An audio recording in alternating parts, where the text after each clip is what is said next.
Hello everyone, this is Rugio Duelis back with another video. I'm back very soon. I believe it was yesterday that I uploaded the Tenpai Dragon full deck profile in third place. Guys, I'm back once again because I'm apparently I'm on a high roll here. I just topped once again top 8. I believe it was 7th place this time, but with the good old bird slash Floowandereeze. This build, it's been a while since I last uploaded Floowandereeze. Unsure how many of you guys still love the deck, or love it or hate it, or preferably love it. I certainly do so. It's an easy deck to use for the most part. It has been a while, but yeah, I managed to reach top 8 with the deck. I believe I came in 7th place.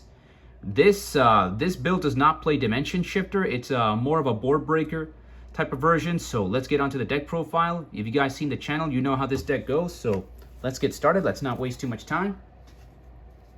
I'm definitely on a high roll here, like 3 tops in a row in 3 different tournaments. Like I can't. I mean, the first 2 were with Tenpai, but this time it was back with the good old Floowandereeze monster. So let's get on to it. Give me a second. All right. So let's not waste any time, guys. As you've seen in this channel, you know how this deck goes. What are my tech choices and all that type of stuff, and how it works. So 3 M-Pen. I'm still on 3 M-Pen. Most people play 2 M-Pen, 1 Mega Raiza, and 1 Apex Avion. I am a firm believer of triple M-Pen. That will not change. That will never change.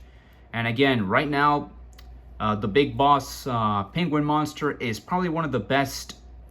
It's probably the best card going up against Tenpai Dragon. Tenpai Dragon has to remove this card in some way, otherwise they can't completely do the OTK. So yeah, max out on M-Pen, triple M-Pen.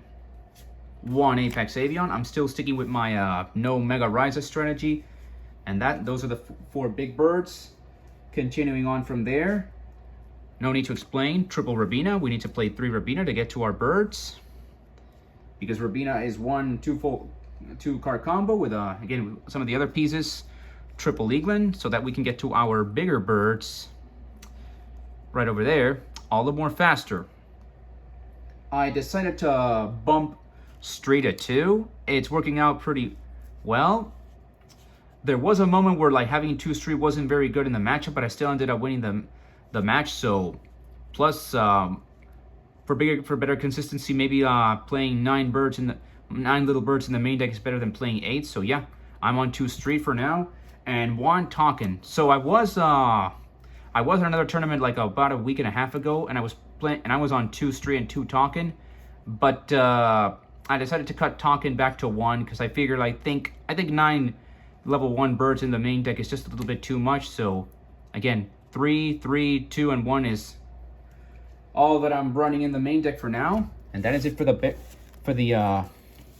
monsters, for the good old birds. And now going into our spells. Give me a second real quick. Self-explanatory, no need to show too much, or to explain much, I should say. Triple oh geez, I gotta clean up my sleeves. Triple copies of the field spell. Triple Advent of Adventure. Standard. 1 Unexplored Winds. This has not changed. It's like standard Floowandereeze stuff.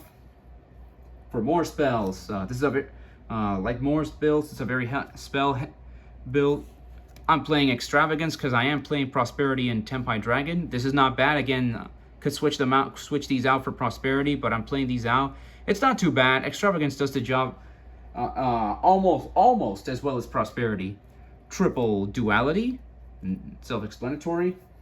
And I am playing, and because it's a more board breaker type of deck. Let me organize these a bit better. Again, apologies for the sleeves being a little bit dirty. I got to get some new sleeves for the double sleeves for the deck.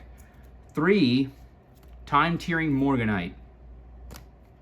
So this card, if you've seen people play Floowandereeze with this card, it gets you 2 double summons for the rest, 2 normal summons for the rest of the duel. During the draw phase, you draw 2 cards instead of 1. But the downside is you cannot activate any hand traps for the rest of the duel, and it has a 4th effect where like you banish 1 from graveyard. You discard a second copy from the hand, and for the rest of the turn, your normal summons are unaffected by the effects of your opponent's monsters, but only monsters, but still. It's good to play around Ash, Valor, Droll, like Lancia, not Imperm, but at least most hand traps in the game, so something is something. 1 Swallow's Cowrie, it did come up. Very good card. Some people, there were some people who told me to bump it up to 3 or 2. I might bump it up to 2 in the future, maybe max out on it, but I think 1 is more than enough right now. The 1 Called by the Grave to stop those hand traps.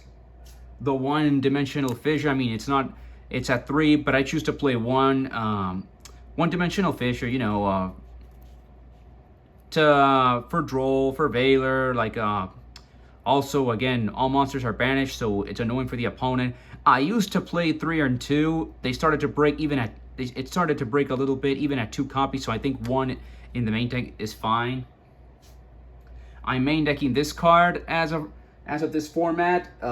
It did help me win the final round in this tournament. It was 6 rounds of Swiss, and it was Dark Ruler No More.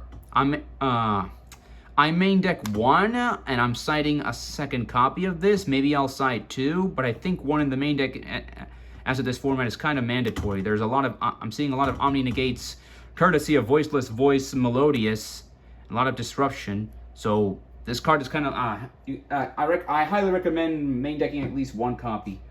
1 Duster to get rid of the annoying back row. 1 Talon, in case shenanigans happen, they hand trap you, you have this as an option to draw 2, at least look at your opponent's hand, you know. It's a 41 card build, and the last 2 cards, the last 2 spells in the main deck, 2 copies of Thrust. I was debating on keeping 1, but I decided to bump it up to 2, just so I could, because this card literally searches for any of these, not these 3, but like any of the pots, any of these 3 cards, and of course the trap cards. And that is it for the spells. You can see it's mostly spell heavy. Let me get the spells out of the way. And finally for the traps, again, it's a 41 card deck. So for the traps, only 4 traps. 1 Dreaming Town. In one of my past deck profiles, I believe I was playing the counter trap in the main deck for the board breaker build. That did not work out well, so I cut out the counter trap. So yeah, 1 Dreaming Town. This card is mega broken in the deck. This resolves. You kind of have full. Even the graveyard effect is a nightmare for your opponent to deal with. 1 Featherstorm, because this card is a turn skip, and not only can we get it off the pots, we can also get it off Triple Tactics Thrust.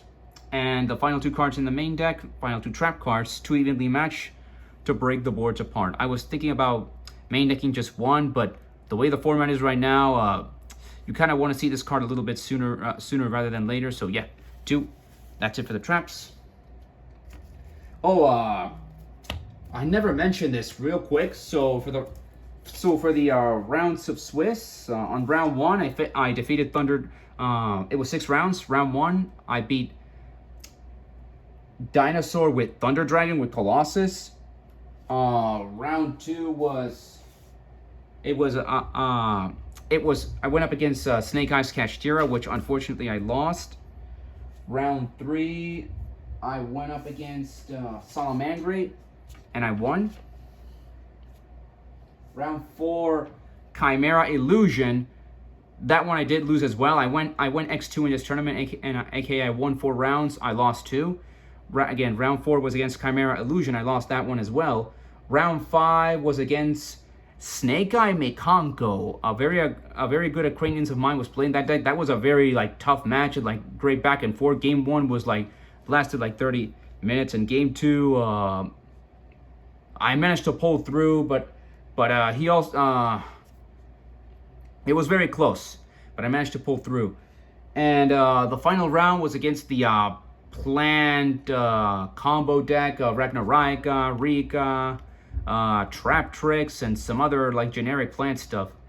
The plant pile deck, I like to call it. Moving on from there, let's go to the extra deck and the side deck. Not too much to explain. This deck is it's very simple cookie cutter. Not much has changed. So Underworld Goddess, SP Little Knight, Typhon, like generic cards that you should play in this deck if you can, you have to. In a way, it doesn't matter because you're playing Pot of Extravagance, but if you can get to these cards and you resolve them, then that's awesome. All the better for it. 1 Zeraboros, 1 Access Code, which I got from Rarity Collection 2 recently because I did not have this card for a while.